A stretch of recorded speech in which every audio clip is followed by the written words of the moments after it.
If you're a woman that's looking to add multiple six-figure months into your world, but you're exhausted, still chasing the next goal, and deep down wondering, does it get easier than this? This video is going to change everything for you. As I'm about to share 5 things that separate women who stay in the hustle and women that access the millions. Most women think that making more money means working harder, doing more, having to perform more. Oh my gosh, I just gotta do one more thing. I just do this next thing. And they're afraid they might even have to start over, which means they might have to sacrifice time with their family or they'll miss out on things. Well, I'm here to show you an easier way. I've helped 51 women cross the millionaire mark. Oh, yes, I have. And 349 women hit their highest cash months. One of my clients just closed a $33 million deal.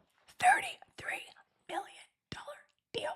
And the number one thing they all say is, I didn't know it could be this easy. And it can be for you too. So let's dive in and share the top 5 things that can make you a millionaire. Step 1, stop making money just from the masculine alone. Most wealthy women are creating money the hard way. Still in suffering, still gotta earn it, work hard, energy. Only through pure strategy, hustle, and all of that masculine. But women who are making millions easier understands that wealth flows to those who can receive it and not just chase it. The feminine is actually what brings the magic and the balance. So it's like a place of not worrying about something working out, trusting, getting that hit, that creativity, that idea, that vision, and acting upon it, right? Coming in and not questioning it, having to figure out how it's going to work, but taking inspired action right away.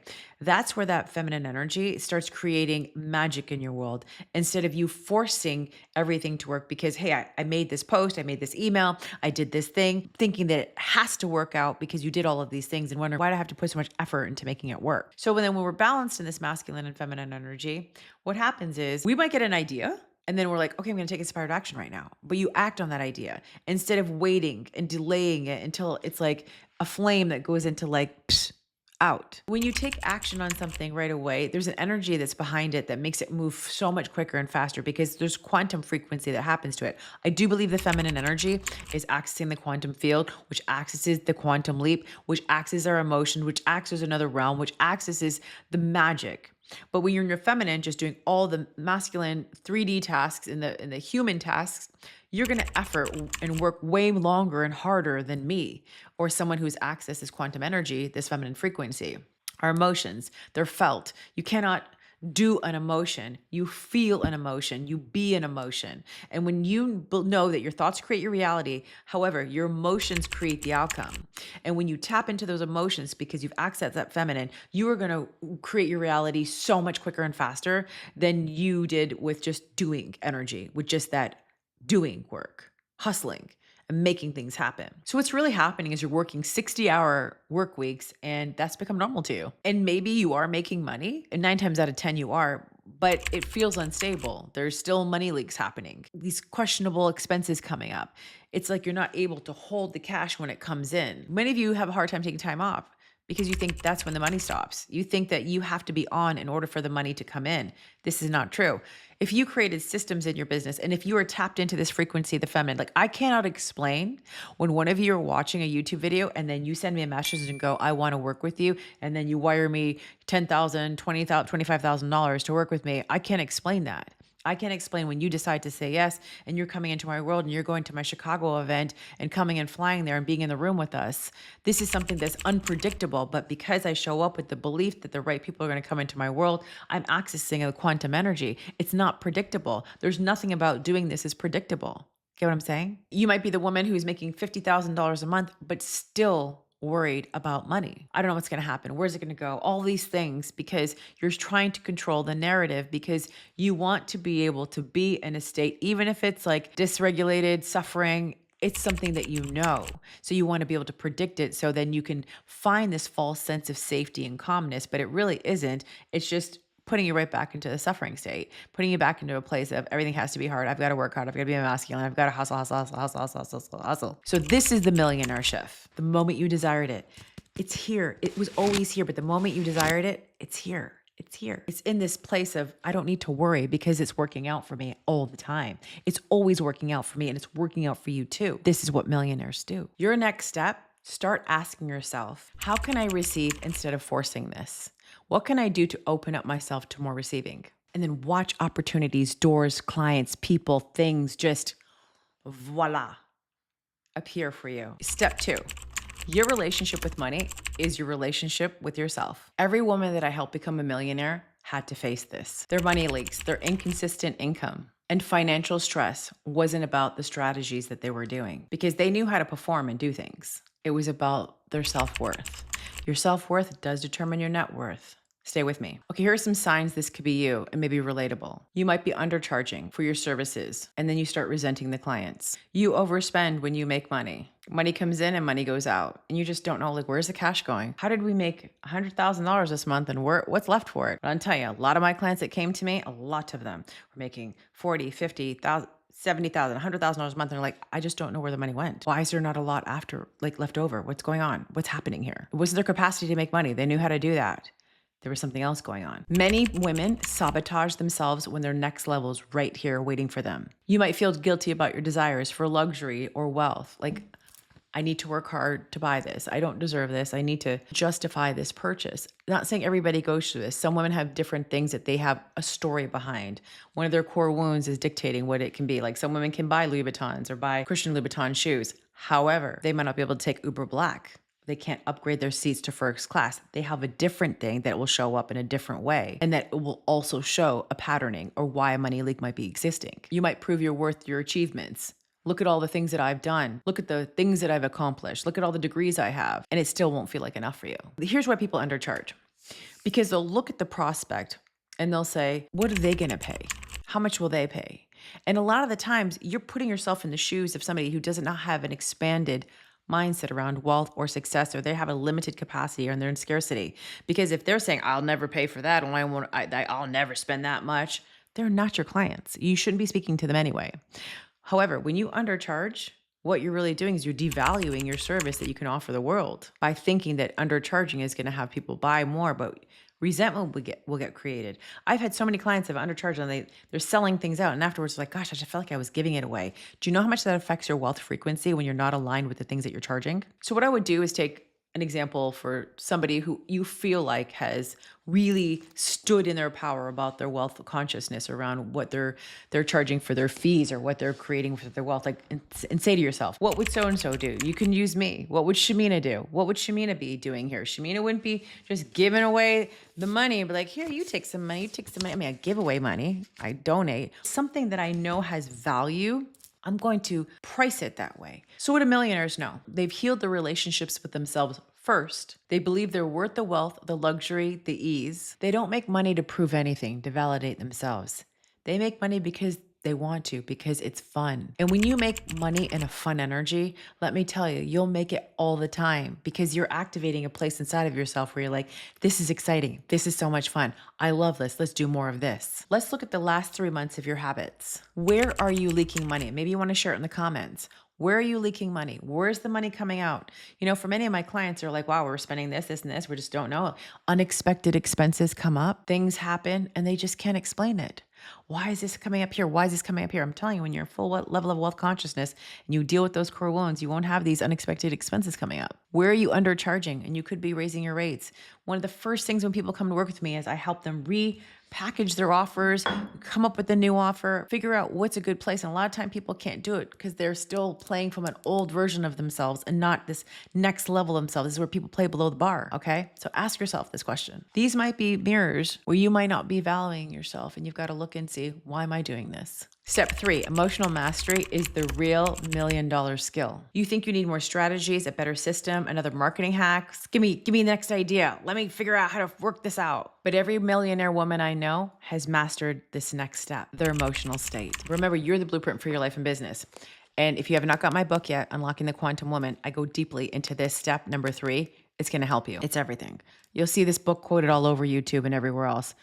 Game changer. Your triggers control you, and they control your business decisions. Fear keeps you playing small and in a false sense of safety in your pricing. You keep your pricing a certain place because fear is controlling that narrative. You make money moves from anxiety instead of alignment. When something goes wrong, you might spiral for days instead of really being able to process it in the moment and letting it go through and then getting back on track again. The millionaire difference is millionaire women have emotional mastery. When a client says no, they don't take it personal. They don't look at it as rejection. And they don't look at it as like, well, why didn't they pick me? I must have done something wrong, and then self-abandon themselves. They don't do that. They know that a more aligned client who's going to pay them twice as much or 3 more clients that are aligned are going to show up right behind the one that's not signing up with them. That's how it works. It's like law in my world when I teach women this. When they have maybe a 20K month after having a $100,000 month, they don't panic. They know everything's okay. It's all going to be okay. They don't worry about it. Sometimes there's going to be ebbs and flows being an entrepreneur. And it's the ones that are consistently staying through those ebbs and flows and have more success. They know how to feel their emotions without letting their emotions run their business. I can't tell you how many times I see people who say they're not emotional make very emotional decisions in their hiring, with their clients, in their business, in their operations, every single spot in their business. And it's not a good emotional state. It's not mastered emotion. It's not emotional intelligence. It's something else. It's coming from a very dysregulated, like emotions that are controlling them from a root issue that they have not resolved. This changes everything when you master your emotions. You truly step into a next level of power. You stop making scared money moves. You start making powerful money moves. Step number 4, stop chasing income and start expanding into wealth consciousness. You're too focused on making money instead of becoming the woman who naturally attracts wealth and success to her. This is a huge difference. Income, how do I make 10K this month? Wealth, how to become a woman who generates 10K with ease this month. So I always know when someone's going to have incredible success in my programs. There's women that come in, will be like, show me how to make the money. I need to make the money. I got to make this money right now. I've got to make this money. I can show you how to make money. But showing you how to make money is like scraping the surface. It's very simple. Anybody and everybody can teach you how to make money, right? But being able for you to know that you consistently can make X number of dollars every month, be able to not get stressed and be in a desperation looking for it every month is the difference between someone who makes $10,000 consistently in a stressful state or someone who starts incrementally increasing their income over a few months, up, and up. Because she's not sitting there in a desperate state. Where is the money? Where is the money? The moment that you start looking for the cash actually disappears more. Because remember, you are always mirroring back what's going on inside of you, whatever you're feeling, the frequency, the belief systems, everything in your conscious and in your subconscious. So while you might cognitively say, I want to make more money and I'm ready for $100,000 months. If you're sitting there going, opening up a bill and you're like, oh my gosh, another bill, another this. Oh, Lord, I need more money. Where's the money? I see it happening over and over again with clients who come in and they're like, I haven't made the money yet. I can't see the money. I'm like, well, because you're asking that question. Are you really working on you? Like, you need to become the woman first. Remember, money coming, this does not change your frequency by having it here. It gives you a short, limited feeling that you have money, but this does not change your state of beingness. This doesn't change your frequency by having it. If anything, getting money in your hand and you holding it is just giving you a false sense of safety. It does not change the state. So when you don't have it, it's almost better. But when you have it coming in like this, people think because I have the money, okay, well, what it does do is this. Stay with me. You have the money. Guess what? You're not going to ask where the money's coming from because you're looking at it. It's like, okay, for now, I feel safe. It's like having insurance. The other day, my G-Wagon insurance, it was going to expire and I didn't even know. My insurance broker was supposed to take care of it. And I've driven this car in safety, no issues. Everything's great, knock on wood. But there was no way I was going to take this $300,000 vehicle outside for 1 minute without it being insured. Because what that insurance is doing is giving me this sense of safety, a false sense of safety, because I would have been safe no matter what driving. But the moment that I started saying, I don't have insurance, I'm going to attract something to come happen in my life. Or I wasn't going to risk it, because I wasn't going to do that because I couldn't say, hey, well, I didn't know I had insurance. But if I didn't even know if it expired and I went out and drove, I would have been fine. But the moment that I started saying, where's the insurance? I don't have this insurance. I started putting myself in a negative state to attract something bad to happen to me. I knew it was happening in real time, so I wasn't going to risk it. I had to work on it. As I was working through it, insurance broker comes like, oh, you're insured now. Okay, so I'm getting in my car and I'm going to drive and feel good. But insurance works like that, So people think, and money, if I have it here, what it does is it just creates this false sense of safety in this moment. Like, Insurance is not going to stop something happening from my car. It's just going to make me feel like it's safe when I go out there, right? But what it's doing is it's changing my state of beingness so I don't attract accidents to me. So people have money, it's changing their state of being. But what if you could just do that without having the cash? Then you wouldn't have to keep relying on the money coming in to get you into that state of beingness of knowing that money was always there for you. Because if you can hold the frequency of knowing money's always there for you, money will always be there for you. But the moment it goes out and you start going searching, where's the money? Where's the money? You come in with a desperate state. You don't know that you can always create reoccurring income, that you can have more wealth, that you can be expanded into the more. You're going to just keep relying on money, the physical thing, to come in and change your state, when you got to do the inner work so you can get into that state, because with or without it, you want to be in there. So with or without the insurance, I want to be in a safe state driving my car. Get what I'm saying? So this is where people get a false sense of safety. Look, insurance is not going to protect you from an accident. It's just going to reimburse you if things should happen, when something bad happens. So we don't want anything bad to happen. So we've got to really calm ourselves into the state of, I'm driving, everything's going to be good, instead of worrying every time I go out there that something bad's going to happen. You worry when you come in, where's the money? Oh, I can't get in the desperate state. You're going to mirror back out in the world like this, and that's what's going to come to you. That's emotional mastery, being able to shift your state into the beingness, right? So what this looks like is this. Millionaires invest in themselves even when it's scary, because they don't have insurance. They don't have this like, is this going to work? They don't care. They're going to do it anyway.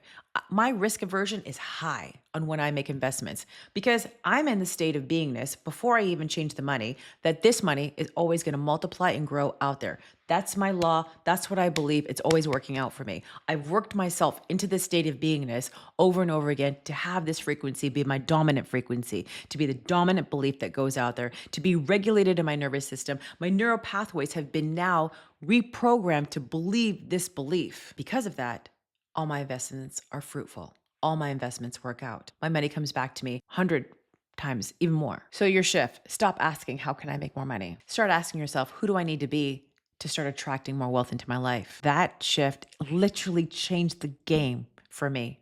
And if you understand this one thing from this whole video, try and start adopting that every single day. Step number 5, you got to be all in. You got to feel the fear anyway, and you got to be all in. You must be willing to be uncomfortable to access your next level.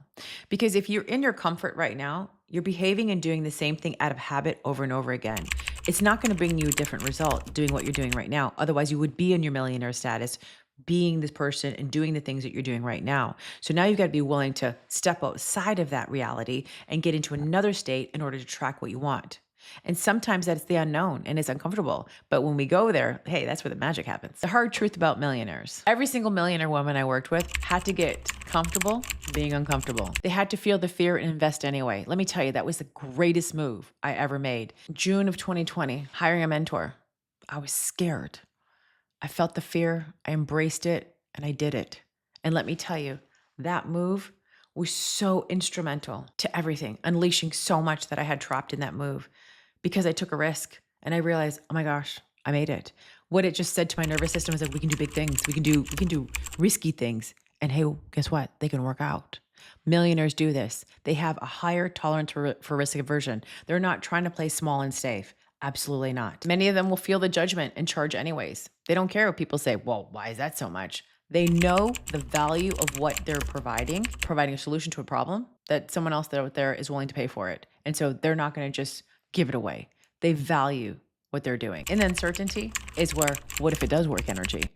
Because when you're playing in the, it's not going to work, you've already decided it's not going to work. But uncertainty, what if it does work? Very different vibe. Where most women stop, and this is why they're not at this level, they wait until they feel ready. Newsflash, you will never feel ready. There's no such thing. Ready is such a joke, because if you ever get to the feeling of ready, you were ready way before that. They decided to get into their power and make the decision to invest. They didn't ask their husbands. They didn't ask their friends. They didn't go, I have to go think about it. They were in. They decided it was their turn. It was their turn and it was their business and they made the decision. That is the makings of a millionaire. Not a woman's going, well, I gotta think about it. I gotta talk to my husband. I'm not sure. I couldn't let doubt kill any dream I had. I couldn't let myself sabotage what I came here to do. I was not going to allow it. And a lot of women have the safety net at home, or they play so small because they're so afraid to really step into their most powerful self, their millionaire version of themselves. You got to bet on yourself. You got to decide it's going to work. And guess what? 99% of the time, it will work. So what do millionaires do differently? They understand that growth lives on the other side of comfort. They do things daily to get themselves out of their comfort zone. Maybe it's going to Pilates, going to the gym, reading something, biohacking their body. Let me tell you, that's what I do. I'm not going to let comfort kill my dreams. There's absolutely no way, or kill my success or sabotage anything I was going to create. The more that I stay uncomfortable, I do it. If something scares me and there's some fear there, I do it anyway because I know growth is on the other side of this challenge that's facing me. Because fear is just an indicator telling you, step up to the bar, lady. Come on, your next upgrade is there. What are you waiting for? Are you going to sit here and play small, or are you going to accept the challenge and go do it? You got to decide for yourself what you're doing, because that's what millionaires do. Millionaires know that staying comfortable is the most expensive mistake they can ever make. They know that's leaving money on the table, and they're not willing to do it. So the $1,000,000 question to you is, what would you do if you knew you couldn't fail? What would you do if there was no plan B and you were all in? Because that's what you need to do. And share it in the comments. I want to know, because I want to hear, what is it that you're going to do? Let's declare it right now. What are you going to do? You're going to buy a ticket and come to Chicago. That's what you're going to do. You're going to come join one of my programs, and you're going to start getting to that next level. But share what it is, what you want to do. In the next video, I'm going to show you how you don't have to work hard to be rich. Being unapologetically rich does not mean you have to die on the hill for the money. You don't have to be in suffering to make cash. Watch this next video coming up right here.